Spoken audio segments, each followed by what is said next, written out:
Hi, this is Mike Holler, MPG Mike, and welcome to installment number 1 of MPG Basics online training course. Now, if this were a book, you would be getting in installment 1 the acknowledgments page, the introduction, and the table of contents. I wanted to take a few minutes and I wanted to let you get to know me a little bit better, and hopefully I can get a chance to get to know you better as well. Now, I got involved with fuel economy out of necessity. Back in 1991, I was driving 51 miles each way back and forth to work.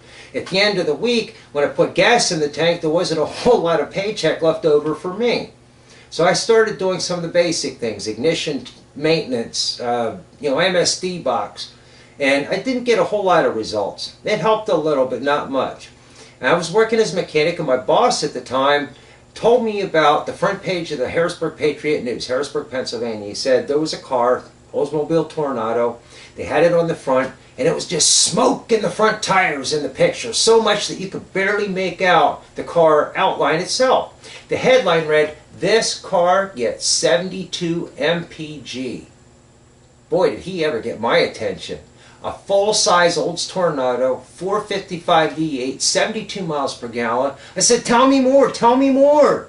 He said, I can't remember anything. "Oh, man, wait a minute, he says.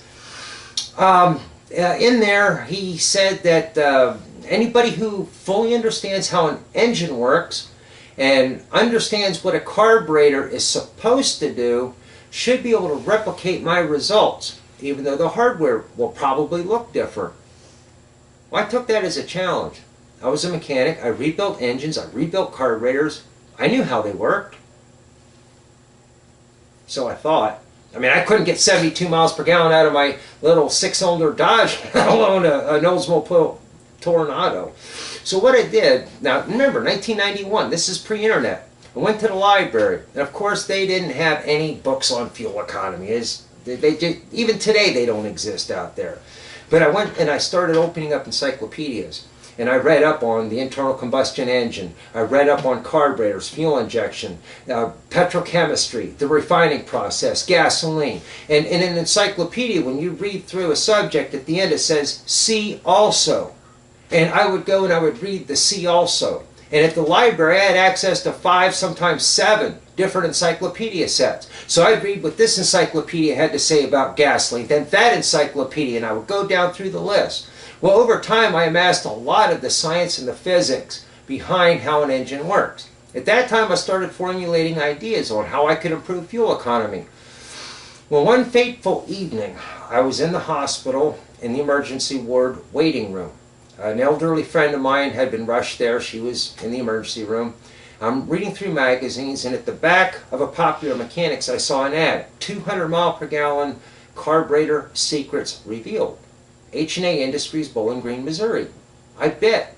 Now, again, I'm in the waiting room. I quietly tore out the ad, stuck it in my wallet. No, I still have that ad. Yes, I do. And then I sent off a lot of money over the next couple of months, all the free spare change I had in my paycheck. And I started reading about Charles Pogue, Tom Ogle, Baldwin, Ney, Covey, a whole bunch of different inventors who were getting 50, 80, 100 miles per gallon out of big full-size cars of the time. And I read what they built, what they did, and what their claims were, and how they proposed that all this worked. And I started building stuff. And I must confess, the first thing I built, I could barely get the engine to run. And so I pulled it off, rethought things through a little bit, and I learned. And then I built a second gadget, and I put it on. And it ran like garbage. I was the only person in the whole world who could drive this car because it was just that cantankerous. But I got 60 miles per gallon out of my 70 Plymouth Duster. That impressed me. That woke me up. That said, yes, this can be done. I proceeded to build another couple of devices, and I actually got it up to, I think, a best of 92.8 miles per gallon. No power. Again, there's levers, switches, gadgets, gauges. I was the only person in the world that could drive it. Well, after all of that fun and interesting and exciting testing, I decided to go back to a carburetor. I wanted a car my wife could drive. Does that make sense to you? Especially if you're a husband? No, especially if you're the wife. I wanted a car my wife could drive, so I put the carburetor back on. Then I started modifying the carburetor. I learned some things besides building your own homemade fuel vapor delivery system. And I got the car up to a best of 29.8, I think it was. I was introduced to a product called the power plate. You unbolt the carburetor, you slide that plate underneath and bolt it all back together again. The power plate was heated by engine coolant. It had little tapered cones underneath the throttle bores, and there were screw threads turned into it. The sales guy, the inventor, kind of convinced me that it was just the best thing since sliced bread, and it was affordable, so I bought it. And then I bolted it on. I went from a best of 29.85 miles per gallon to a best of 44.7. I was impressed. But you know what really tripped my trigger? Performance went up. That's right. I was getting better fuel economy, but I was also getting a tremendous increase in performance. That's where I started realizing combustion efficiency. What is combustion efficiency? It's converting the chemical energy in the fuel to power at the wheels. Well, logic and common sense, if you think about it, says that if you improve the conversion between chemical energy to kinetic energy, both performance and fuel economy will go up, and in the process emissions go down. It was like a whole new path of travel for me. So let's fast forward now to today's cars.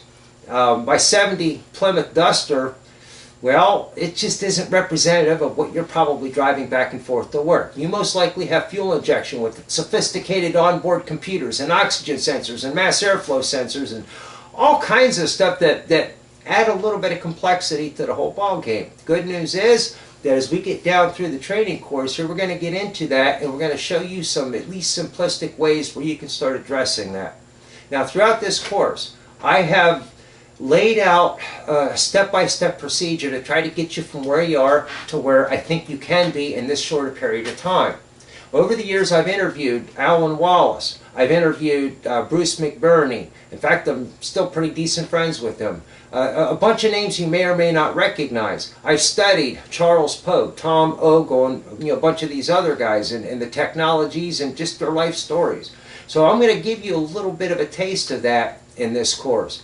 Furthermore, I told you we're going to look into technologies. Now, one of the most controversial technologies that are out there right now is the onboard hydrogen generator. Does it work? Is it a bunch of bunk?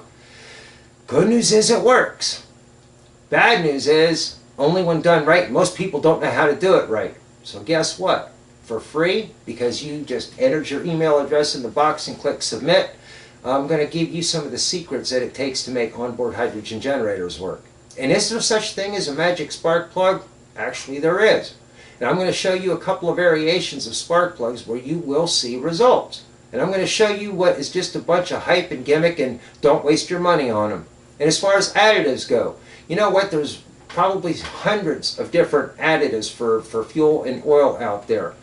Now, I can't say that I know everything there is to know about every additive on the market, but I am going to point you in a direction to some additives that I'm willing to endorse, put my name on. They're quality. I've used them, and I don't make any money off of them. That's not what this is about, but I do think that they're good quality products. So you're going to get to meet some movers and shakers through me, of course, from the interviews that I've had with them or from the studies that I've done.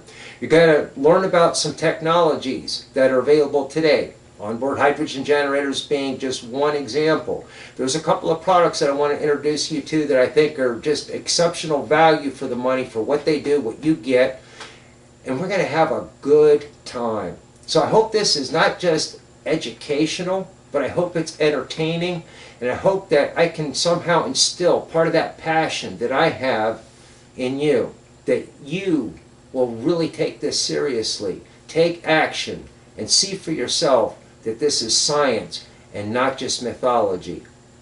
Thank you, and in 3 days I'll be coming back to give you the next installment.